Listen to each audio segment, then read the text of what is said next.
Bonjour à tous, bonsoir, et puis bonjour à ceux qui sont très loin, hein. Voilà. Alors ce soir, je fais un petit thème très simple qui parle de la respiration et notamment, comme vous pouvez le lire sur l'affiche, la respiration synchronise le cerveau.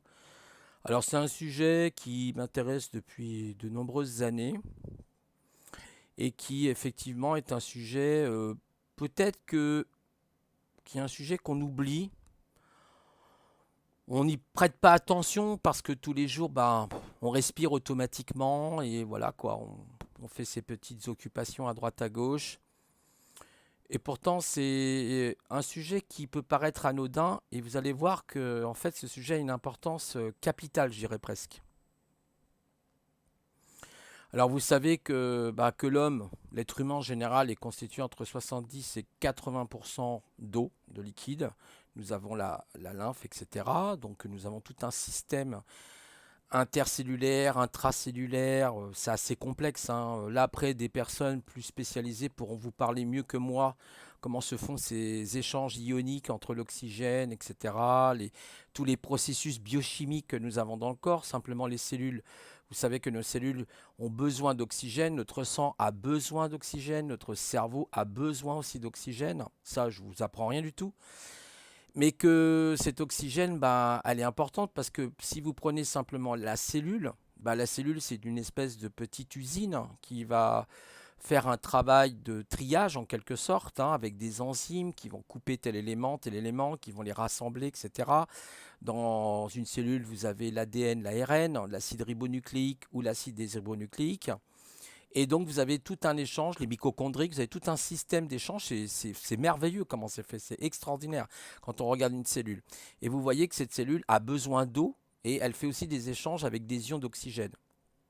D'ailleurs, en parlant d'ions, vous avez les ions positifs et les ions négatifs. Figurez-vous que c'est plutôt les ions négatifs, si je ne me trompe pas, qui sont très importants. Justement, quand vous êtes près, par exemple, d'une chute d'eau, vous ressentez ce bien-être. Pourquoi? Parce que vous avez des ions négatifs qui sont excellents pour la santé, justement, qui vont créer ces échanges.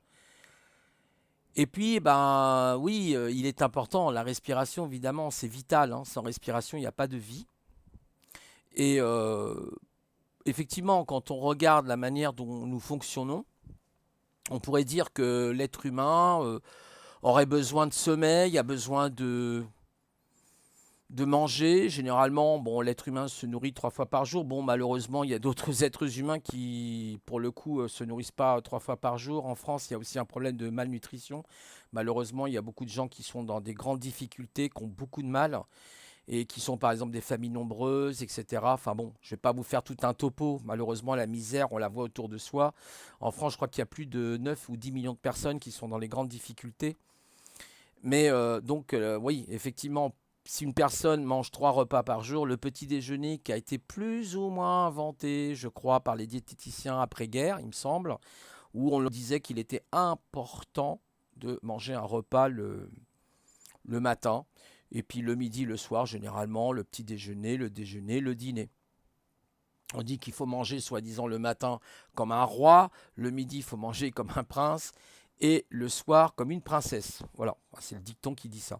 Alors bien sûr, manger, oui d'accord. Et puis nous avons besoin de boire parce que, comme on l'a dit tout à l'heure, notre corps est composé entre 70 et 80% d'eau. Je ne sais pas exactement les chiffres, après il faudrait vérifier. Je vous fais la vidéo comme ça un petit peu à la volée. Et donc, oui, boire est important. On peut s'abstenir de manger pour les plus forts plus de 30 jours, hein. On peut faire un jeûne plus de 30 jours, hein. Les gens qui font justement généralement ce qu'on appelle la grève de la faim peuvent rester plus de 30 jours pour certaines personnes. Mais on ne peut pas s'empêcher de boire, hein. Le côté hydraulique, enfin hydrométrique, on a besoin de boire, c'est important. Et non pas le côté hydraulique, hein, excusez-moi. Petit aparté. Donc, oui, donc on ne peut pas se passer de boire non plus. Je crois que c'est une semaine ou quelque chose comme ça. Puis après, vous restez sur le carreau, hein. C'est 5 jours ou 7 jours, je ne sais plus exactement, à vérifier. Par contre, il y a une chose, une chose qui est complètement anodine, qu'on oublie et qui est très importante, c'est la respiration. Alors là, dans cette vidéo, je ne suis pas spécialiste, hein, je ne suis pas pneumologue ou quoi que ce soit, hein. Moi, je vous parle simplement de mon expérience parce que je peux vous en parler un peu, c'est très intéressant justement. Et on reviendra sur les troubles qu'on appelle notamment la TDAH, justement, les troubles de l'attention et de l'hyperactivité que rencontrent souvent les personnes qui sont zèbres, etc. Et c'est très compliqué parce que l'esprit fuse tellement à gauche, à droite, en haut, en bas, qu'on arrive du mal à se recentrer sur soi, d'où les dyslexies, d'où les personnes qui ont des problèmes de concentration, etc. Et vous avez des méthodes qui sont basées sur la respiration et qui aident énormément. Donc oui, la respiration, nous respirons des milliers de fois dans une journée, en 24 heures, nous avons des milliers de respirations. Vous voyez l'importance de la respiration. Et d'ailleurs, par rapport à cette respiration, quand on est dans un moment de panique, on le sent. On dit qu'on a le souffle court, hein, vous savez, on a le souffle court. Et donc, on se dit, oh là là, il faut que je retrouve ma respiration parce que je ne me sens pas bien.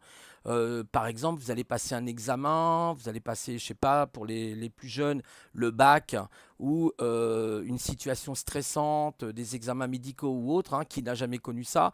Bah, on se pose plein de questions et puis on commence à avoir effectivement le stress qui arrive et qui fait que bah, on se met à avoir des palpitations cardiaques, peut-être avoir une tension trop élevée, et ça peut être préjudiciable pour nous, forcément. Donc, on se dit dans ce moment-là, il faut que je reprenne mon souffle. Donc, il faut que je respire, il faut que je me ressente sur moi et que je respire.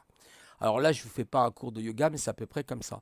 Oui, la respiration, dans des cas comme ça, est très importante. Et la vie nous le montre d'ailleurs, hein. Alors là, je fais un aparté, peut-être que je passe un peu du coq à l'âne, hein, excusez-moi par moment. Mais si on prend la vie simplement, regardez quand on est un enfant dans le ventre de la maman, dans l'utérus, bah, on est dans le plein satar pendant normalement 9 mois, quand tout se passe bien.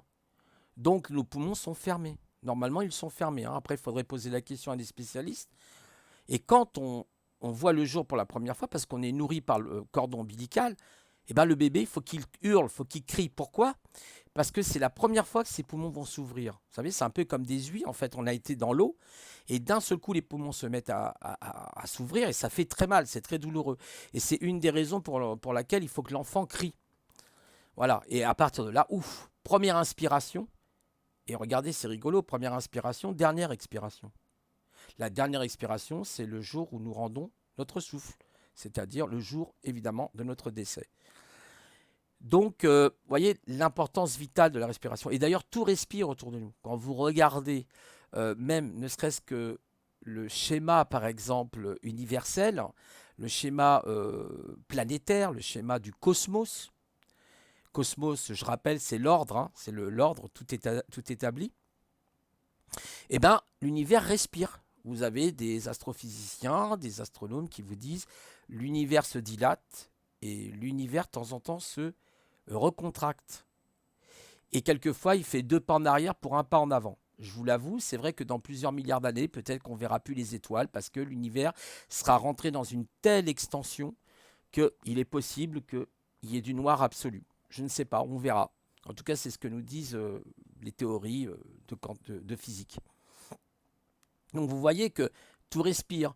Même le poisson avec ses bronchies respire. Enfin, c'est un peu différent évidemment, mais on le voit ça. Vous voyez, l'expansion, la rétraction, le cœur, battement, rétraction, etc., etc.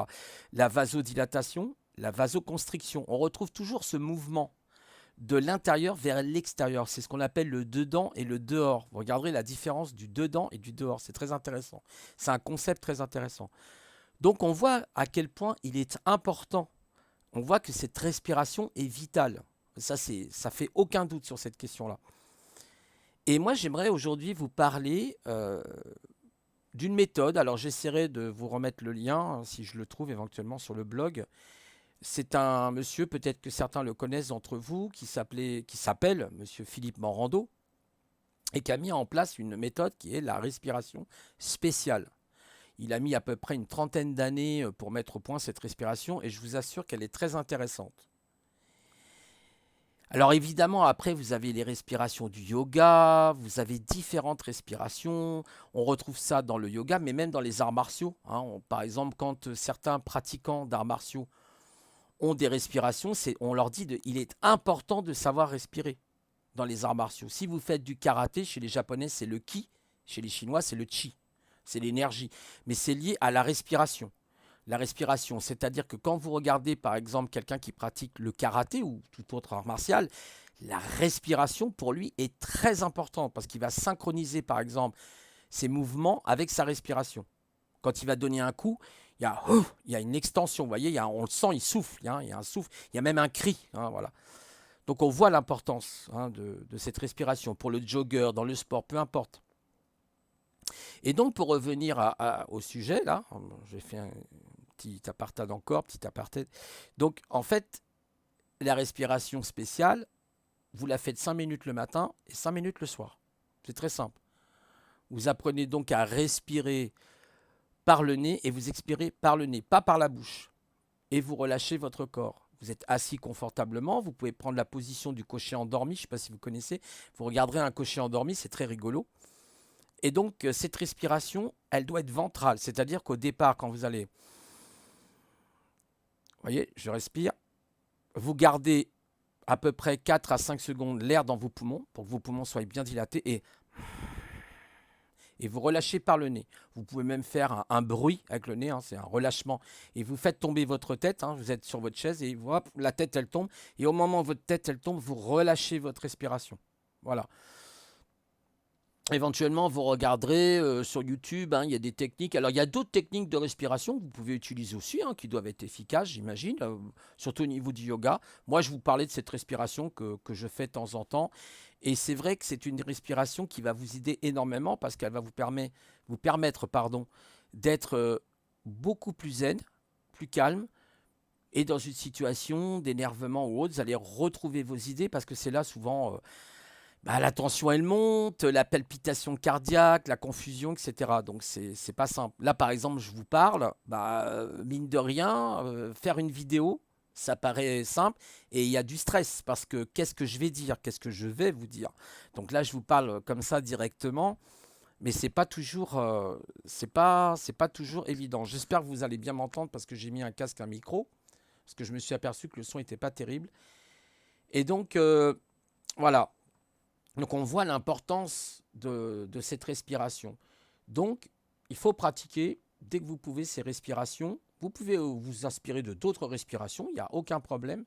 Mais c'est vraiment quelque chose de très intéressant. Vous allez comprendre que par exemple, il faut savoir que le cerveau humain consomme, je crois, entre 70 et 80% d'oxygène.